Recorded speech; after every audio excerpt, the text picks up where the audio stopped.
Oh, hey there. Looks like you beat me in here. Welcome to my house. So the No Compromises tiny house has got a lot to show, and I'm super stoked to share it with you. I'm going to talk a little bit about the stairs here, where I'm putting my coat away. The stairs is a crap ton of storage, as you can see. I've got some weights in there. I got recycling systems. I got storage, my keys. I got my books.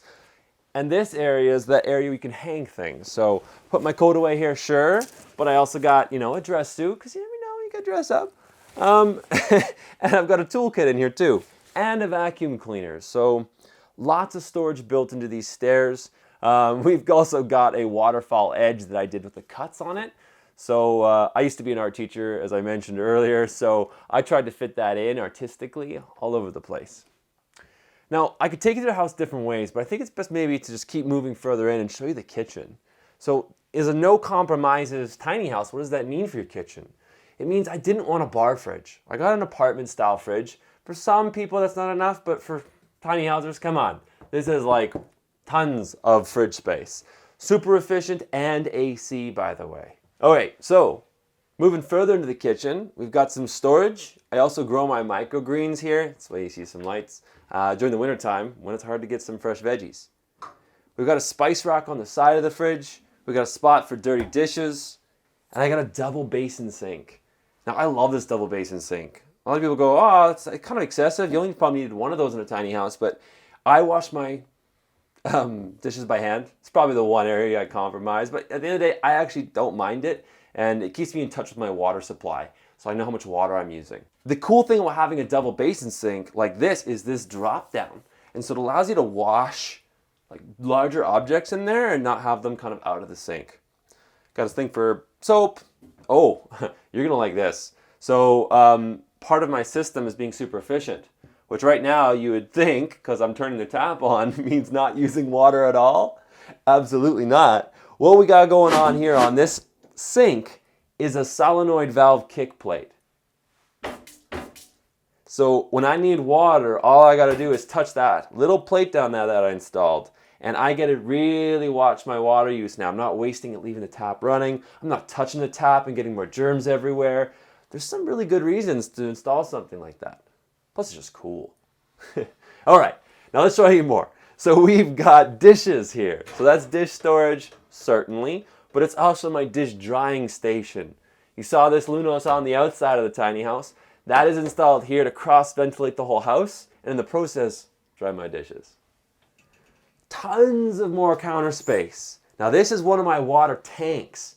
That's right. There's 1,200 liters of water underneath this countertop. It's kind of cool as I built the kitchen around it, kind of like you would a pool table.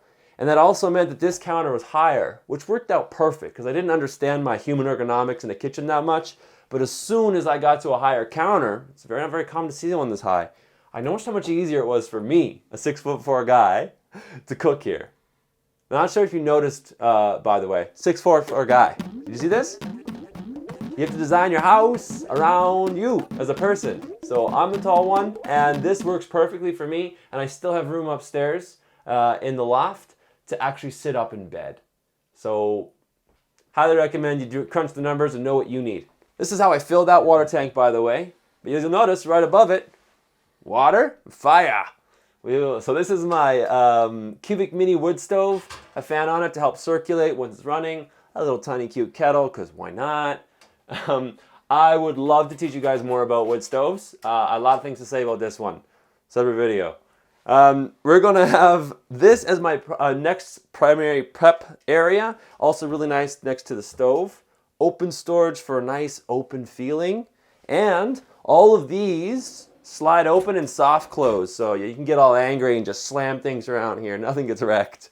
There is a double slide out tray system. I've crammed a bunch of stuff in here to keep the kitchen real clean right now. But these can pull out all the way. And then you've got full access to the depth of your cabinets. Oh, extra cool unused spot. Kickers. So these are kickers on little roll drawers, and they're great for throwing in cookie sheets, towels, cat food, all the above. I'm not even using all my cabinetry space right now. Now the oven is indeed also no compromises. 5 burner, full oven.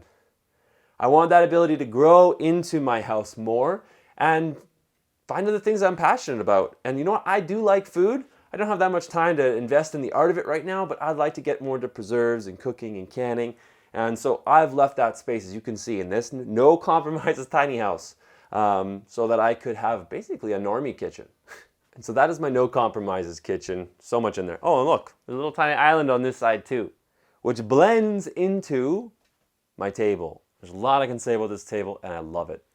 It's a 2-inch raw piece of sycamore, and it's got that raw edge on the front. Now this isn't something you buy from IKEA. This is something I chose to invest in, and I worked with the amazing artisan Holly of Truewood Artisans. She helped me make this table, and whew, she was amazing. Now this table isn't just nice looking, it's transforming. You need transforming furniture or multifunctional furniture in a tiny house to get best use of your space. So what does this table do? This table right now is in breakfast bar mode. And here you can see 2 people very comfortably. It also is my office all the time. What I end up doing though is when friends come over and I want to have board games or have a beer or have a dinner, the table transforms. You can pull it off the wall, it comes out, 2 legs drop down, and now it's a freestanding table with a built-in bench. So people can sit on the bench underneath the table, and right now, that's my storage. So it's my extra storage spot from my office for quick, easy access. When guests come over, I got to clear that out because that's where they're going to sit when this table comes out. All right, let's show you how it works. I'm going to actually take it all out for you. So as you can see, it takes about a minute or 2 to take the table out, a minute or 2 to put the table back. It's not so bad, but I leave it like this all the time to have as a breakfast bar in an office. So this is a nice clean look. Now there's something I haven't showed you quite yet relative to the table and the stairs that you saw earlier, and that's my heating system. So my heating system, there's different ways. One, the little cubic mini wood stove way back there, but then there is a hydronic system. So same way you have in-floor heating, these are baseboard heaters with a hot fluid moving through them. That's propane powered and on a thermostat. So I've got all of my heating systems backed up. Got the passive solar to start with, then I've got the wood, and then as a last resort, I can use propane and heat it up and put it through these and a towel rack that's in the bathroom, which you're gonna see shortly. Lots of storage in here as well, as you saw. Board games, I got a worm bin under there. If you're not new or you've never heard of worm composting, super cool, separate video, you'll see it later. So let's keep moving in now, and let's show you the rest of my water storage. So there was that almost 1,200 liters back there in the kitchen. This is where the other 500 of my liters are. It's inside the couch. So this is a custom couch done by Sports Shop Upholstery. They were amazing. Got custom storage in behind. So books, hats, toques, that can all go in there. And then there is a cushion here with a spin-off valve. So there's actually a way to get water in and out of my couch very easily. When I need to fill, I spin that off and fill it up directly. Otherwise, cushion on top, and this is the seating that I have. It's a little higher, which is kind of nice. I'm a tall guy. And then there's one last space that's usable, although I gotta tweak it still. So still working on a kink here. This opens up, great for putting magazines and books in there, but the first solution was using a magnetic click, which seems fine, but sometimes it jiggles out and falls out. So they're not using the storage in there quite yet, but another useful spot. Okay, now there's something here going on as well in terms of storage, and that's cabinetry going all the way across the top between the 2 lofts. So I got some plants on there, got some things from my travels, got some gifts. So the most important things to me. You don't need much. But inside there's actually storage in terms of office space. I've got a printer up in here, I got my tax stuff, I got all the nitty-gritty office things. They all kind of go in this space. And then more sentimental and personal items up in here.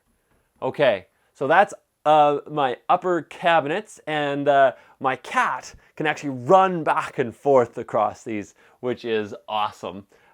Super fun to design extra features for your animals. Okay guys, we're ready to go and check out, and check up as well, the bedroom upstairs.